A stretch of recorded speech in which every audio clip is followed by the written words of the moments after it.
or something. All right, to kick off, so Chris. Come on, get an email. Show original then. Someone grab me the Half a chair. team. Come sit with me, Colin. So Chris is another year older and wiser, so today. So feel free to send me a message wishing him happy birthday. Haven't got his age on here, so I'm not too sure. He might be 21. Switching. Debbie, you want to kick off, mate? Yes, so it's a quick one this week. Quiet week last week, which is good. So I did get a few people let me know there was a few issues with the network, calling like knockers and whatnot. The volume was dropping in and out, calls dropping in and out. It's not an isolated event because I'm getting it as well, and I think a few other people here are getting it as well. It has been raised on Teams, so I'll wait to see what feedback we get from there. I've got a switching alert to go through, so switching alert number 639.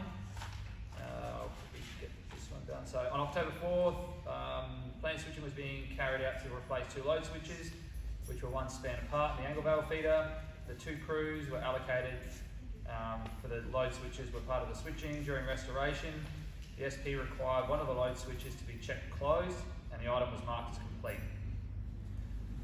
Later on, the customers called to notify them that the supply was not restored after they had received a supply restored communication message.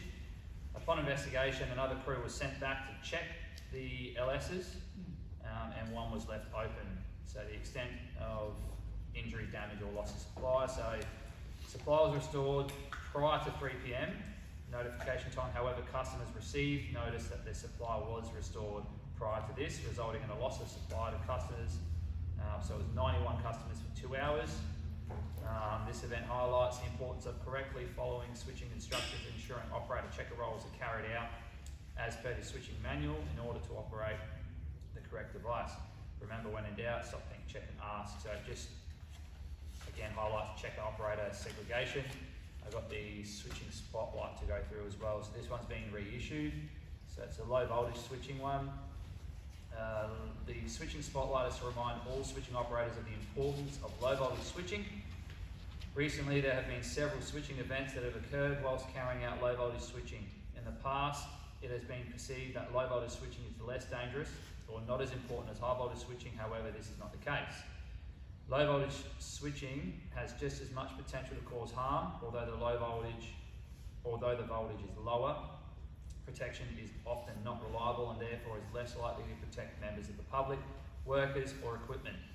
It is important that we react to these recent events and increase our focus on low voltage switching by treating it the same as high voltage switching.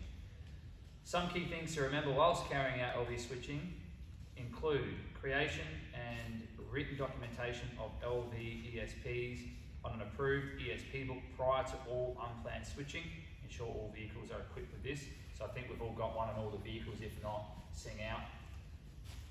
State in switching roles, operator and checker to be separate. Checking all open points and affixing DNO signs. Confirmation of device location. Erecting and removal of earths, main and working. Briefing LV at the same level we do HV. Using approved colour coding to mark up all LV plans for planned work. It is vital that we treat all LV switching the same, no matter the complexity or voltage level. If there are any questions or doubts, stop, think, check and ask. So in response to that as well, we have a sign-off sheet here for the switching spotlight that we'll just pass around and just sign on. So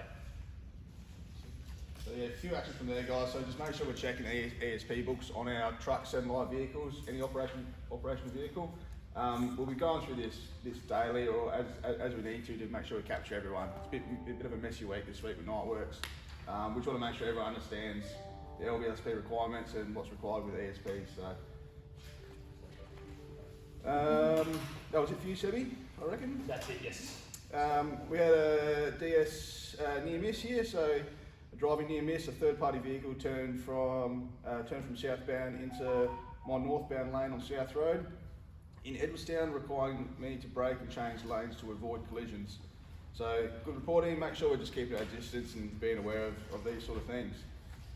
Safety alert, so hot off the press, which I got this morning. Last Thursday there was a vehicle rollover involving a contracting partner worker in their private vehicle. So they were travelling back from Port Pirie, I believe, back to Adelaide. The driver had basically a micro sleep and fell asleep at the wheel, veered off and collided on with the oncoming car and rolled his vehicle. So very lucky, there was no serious injuries sustained to both drivers. Immediate actions. So the incident reminds us why road transport is a critical risk and highlights the importance of managing fatigue within our teams, our people and contractors, to ensure we all are fit to drive and get home safely. It's a good opportunity to discuss how we manage fatigue when travelling for work, and is there a better way we can do this? So findings of this investigation will be published in Lessons Learned. So that's as close as it comes, guys. So just be aware when we are travelling some big kilometres, even local, just make sure we're not fatigued. Look after ourselves and each other when it comes to that sort of stuff. Joshy, wrist injury. Yep. Alright, so this one's a safety alert. So what happened on Friday 20th of October, a TSW from Distribution Services was undertaking planned maintenance work on an underground LV cable fault. The TSW was removing an old heat shrink from a four-way joint when he received a laceration to his left wrist cut. The cut was above the cuff of his gloves. So the impact, the worker sustained a laceration to the left wrist requiring medical treatment. It was 3 stitches. Key points, the worker was wearing approved gloves and using approved knife at the time of the incident. The work was being undertaken in very cramped conditions due to existing services. Immediate actions, so the incident was reported to leaders and entered into a neighbour-on. Worker was administered general first aid from the work crews and then transported to Flinders Hospital for assessment. Ensure all excavations are suitable dimensions for the task being undertaken. A risk assessment is to include the dimensions of the excavation along with any imposed risks associated with the restricted access. Alright, so that one. Do you want to do the safety board? Yeah, and Brentsy just touched on that one too, and just wanted to highlight exactly what Josh just said. Just make sure that those holes and excavations are big enough and suitable for our works. If we've got the guys there, just keep digging until we're happy with the size of the hole, so we're not putting ourselves in danger or risk to bend and move and do all the things that we shouldn't be doing. Yeah, go for it, Joshy. This one's a safety bulletin, so use of mobile phones and devices while driving. So I think this is just an update. So after consultation, amendments have been made to the Driving Fleet and Vehicle Safety Directive, section 3.6, Fleet Asset Safety, mobile phones and devices. So drivers of vehicles are now able to make and receive phone calls when driving in accordance with the relevant state and territory laws. This means phones can be used with a hands-free kit secured in the vehicle, or when the phone can be operated remotely, remotely operated. Phone calls are not permitted while reversing or manoeuvring or in a high-risk area such as car parks or within work sites or depot yards. Drivers should assess the circumstances and risk before making and receiving phone calls. This assessment should be considered that using a mobile phone whilst driving is likely to increase the risk when negotiating heavy traffic, roundabouts and uncontrolled intersections, car parks and in poor environmental conditions such as rain or low light. Note, it is an offence to create, send, look at a text, video or email or hold or rest any part of the phone on any part of the body. Handheld radios, so during declared states of emergency, including when essential work is being undertaken, in or near declared catastrophic or extreme fire danger conditions, or for welfare checks at risk assessments may be deemed it's safe to maintain open communications between a lone occupant / driver or other employees via two-way radio in these situations. Communications must be of a short duration and confined to essential communications to minimise driver distraction. Where a second person is present, they may use the radio when required. So yeah, obviously same rules as would be if you're in your personal vehicle, right? It's just, yeah, you can answer the phone, but obviously don't sit there driving with a phone in your hand. It's got to be a hands-free kit. Alright? Still be very cautious, guys. Yeah. Last thing you want is get a fine for that and have to deal with the consequences. So just be mindful. There's nothing wrong with not answering your phone while driving still. So Yeah, we're good for it. I've got a finger crush injury here. So on Wednesday, 25th of October, 2 TSWs were unloading poles on a property in KI. This matter is still under investigation. Initial assessment indicates the crane lift may have commenced whilst the rigger's fingers were between the hook and the ring on the pole grabs, resulting in a significant crush injury. The impact first aid was administered on site, and the worker was transported to a local medical clinic, and where the injury was treated by doctors. Further treatment is required for the injured worker. Immediate action, so there's a couple of JSWs around the safe use of mobile cranes and for safe working with poles. So yeah, I mean that goes for anything, guys, landing pad mounts, pulling poles, just make sure all your fingers are clear. Nominate a dogger for the crane, so he knows just to keep in contact with that person, and so there's no confusion around that. Alright.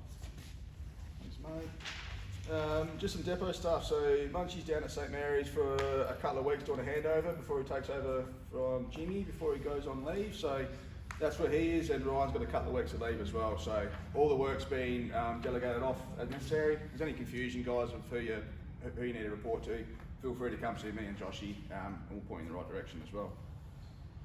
General depot, so Relay for Life. Julie, I'm not sure if you want to touch on this at all, or you want me to just read it straight off? Yep. Cool. So walking the baton, so round the Balhannah Oval for 19 hours, 2 p.m. Saturday, 4th of November until Sunday morning. Throughout the night as well to raise funds for the Cancer Council. Trying to raise as much money as possible before Friday, so please sponsor or donate to a link which Julia has got here, has sent out. Yeah, we've got emails that have been sent out, or come and see them. Excellent. Also got raffle tickets and silent Cool. as well. So for those wanting to join the event, registration closes on Wednesday, so tomorrow, and then reopen on Saturday, the 4th of November, prior to the event starting, to assist with catering, allocation of Relay for Life shirts that come with your registration. So any more information on that, please go see Julia. Get some money in for an excellent cause, as we all know. One from Renzi here. So there was an error when communicating RDOs for 2024 at the safety meeting. So last RDO of the year will be Wednesday the 27th of December. Originally it was communicated that next RDO will be the 2nd of Jan. This isn't the case, as this is the same fortnight as RDO on 27th. First RDO for 2024 will be Monday the 15th of June. As I communicated, RDO will be on the 2nd. I'm happy for anyone to enter back RDO on leave on this date. There's a lot of dates there. I don't quite have that around 15 January. So, January, not June. I'll run my eyes, make sure I'm over it. But yeah, if there's any concerns around those RDOs at the end of the year, just please come see us. And You we'll, should be working on an RDO calendar, like a payroll Yeah. calendar, RDOs on it, so that will be hopefully out soon, it'll be clear as day. So you guys have changed our RDOs not to align on pay week now, or? Yeah, so it's gonna move to the opposite Monday. Just mainly so whoever's in the supervisor role isn't bugging everyone on the RDOs, that's, you know, it helps us to get a response, but also saves you guys getting bugged on the day off, so. I don't think there's any feedback on that, after that's announced that last week or whenever it was, but if you got one, feel free to let us know. So regarding 30th November culture survey results, there are 4 main areas of improvement we'll be looking at. These are focused around leadership, feedback recognition, collaboration, communication and teamwork. So there's 4 more toolboxes prior to the 30th, and we'll touch on each topic above separately over the next 4 weeks to start to get everyone thinking. So keep your eyes on your emails. We'll be sending out the survey results for you all to review leading up to the 30th. It's important to note that these results are for Distribution Services, the results for Enervin overall, and will be shared in due course. Expression of interest, so Joshy said something about the Claire restreams. Do you want to touch on that at all, mate? Yeah, I sent an email out just for guys, so there are a group of guys already picked for the job, but obviously I just want feedback to know if you can't go or you can go. Just a courtesy thing, just so we can help us with planning it. Send something to myself, Ryan, and Leanne. I've got a heap of other people outside of that group that are interested as well, so it'd just be handy to know who can go, who can't go, and we can finalise the list. That's all. Yeah, we appreciate it if you could do that as soon as possible. Cool. Was that truck, mate? Yeah, and vac truck as well. It's happening a fair bit now.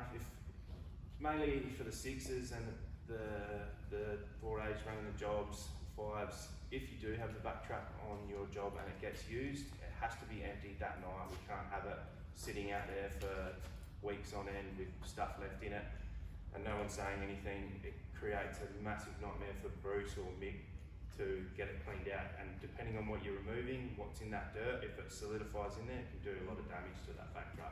So we need to make sure that that is getting emptied the day of use, so it's ready to go for next time. Alright, I want everyone to, we've got that, and it's a great piece of equipment to have in a depot. I don't know any other depot that would have something like that. Let's not fucking abuse it and lose it. Right. Thanks, Josh. That was it for me. Anything general? Group? There's a 4-car pile up on Torrance to Torrance heading south, avoid that road. Thanks, mate. Just further on the culture survey, I did send out the PowerPoint that I've made up to go through on November 30th. So it was actually Nick come on and spoke to me. He said, asked if he could have some information file, which I thought was a great idea. So you don't have to read it, but I'd welcome you to read it and just come with a bit more of an idea what we're going to talk about on November 30th. It's going to be a team conversation. So is it going to be like a bit of a workshop sort of thing? We're going to like give feedback. So 100%, probably. Yeah. It's everyone's best interest to read it then, isn't it? Yeah, well, yeah, that's true. That's exactly right. Yeah. It'll help. It's not massive. It'll give you a good overview. Obviously, I'm going to talk more to it on the day. But if you've got any questions after reading it, feel free to come and see me. Happy to chat with anyone about it. And while it's fresh in my mind, we booked a social club Christmas show for the end of the year. I believe it was the 9th, Saturday the 9th, down at Coast Restaurant, which is part of Pier Hotel. So we got lunch booked there for, at the moment, 25 people, but I'll send something out this week for expressions of interest. If you want to come, it'd be great to get everyone together there for a nice boozy lunch and kick back and relax. So keep your eyes on your emails for that one. That's it. Thank you.